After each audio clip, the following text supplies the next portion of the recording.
What's happening? It is now almost 10 o'clock in Nashville. I know it's late. I'm sure there won't be a lot of live viewing here tonight.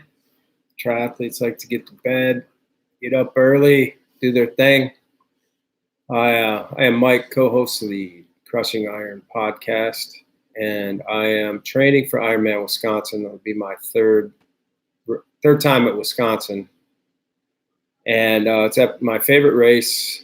I love the city. I'm from Wisconsin, so that's a big part of it, I think. But Madison's one of my favorite places.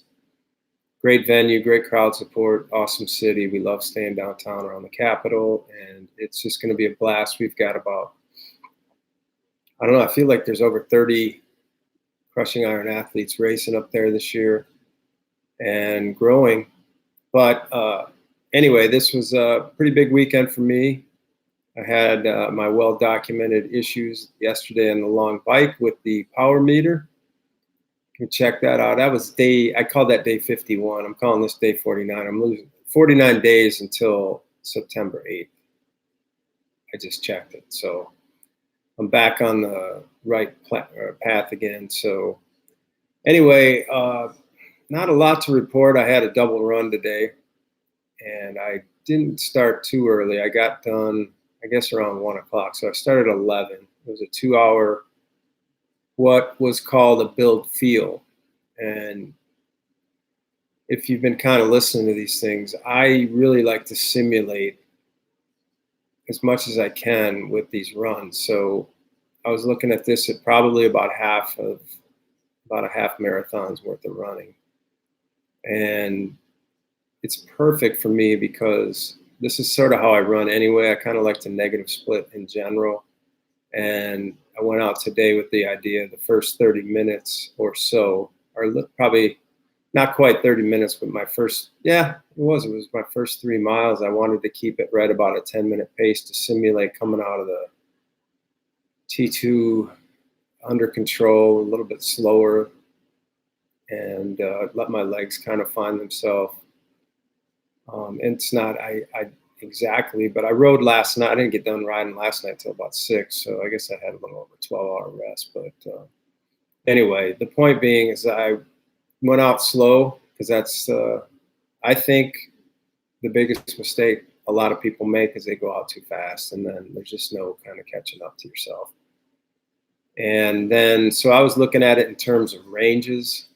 So my first 3 miles, I kind of dipped down to maybe 9:45 to a 10-minute pace, but it was right around 10 minutes at 3 miles. And then my goal was to kind of move that down every 30 minutes, and basically based on ranges. So the next 30 minutes, I was just kind of loosely looking at my watch once in a while to kind of make sure I was between 9-minute pace and a 9:30 pace for that segment. So that would have taken me to about an hour. And then after that, it was like below 9, but it was more about finding a pace I could just hold.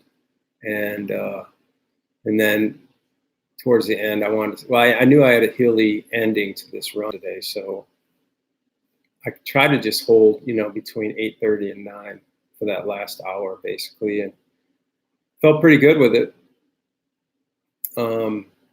It got me a little bit. It was hot, of course, but it was overcast, so that didn't really drain me too bad. And I had to take off my shirt about 30 minutes into that run again. And it's amazing what that difference it makes. I will be going deep V, I'm sure, because my body just gets heated up. Maybe up in Wisconsin, it'll be a little bit different, hopefully. Well, of course it will be, but I'm from there. I don't know. Somebody's talked about thick blood before. I've been in Nashville a heck of a long time, but I still eat a lot of butter. And I do eat a lot of pizza and cheese. So that may have an effect. I'm not a light eater. But anyway, so that went pretty good, and I got that done, and I felt like, okay,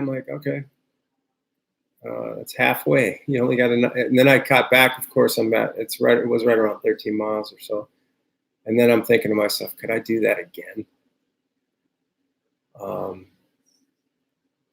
I think I could, but man, it didn't sound good at the time. course, that's all on fatigue legs and everything like that. So, and then, you know, the whole thing was to do a easy 25 to 35-minute run later, about 6 hours after that. And man, that is the hardest thing. I got out there maybe that first half mile. I thought I was really ready to bag that. It was way harder than any moment of that 2 hour run. But somehow I forged through, and super, super easy. I went around 11-minute pace for that thing. And of course, it was still hot. And I was glad I did it. I didn't, at first, I thought it was kind of feeling stupid because I was sore and my knee hurt and my heel hurt a little bit. But by the end of it, it felt fine. And now I feel fine. And basically got in about 17 miles a day. So got to feel good about that, right? Maybe. And then back on the horse tomorrow with a swim and I think another easy run. So I did have a thought about some things today. This is, you know, and it kind of stems from that power meter discussion I had yesterday with the numbers and the stress and the whole thing. And I think that's where I started developing this idea of not trying to hit a certain pace when I'm running, but like look at it as a range. 30-second difference and not worry about if I'm trying to like hit a 9-minute pace. You know, I could be 8:45 to 9:15 and be okay with that, no matter where it is. Like if it's always at 9:15, I have to be okay.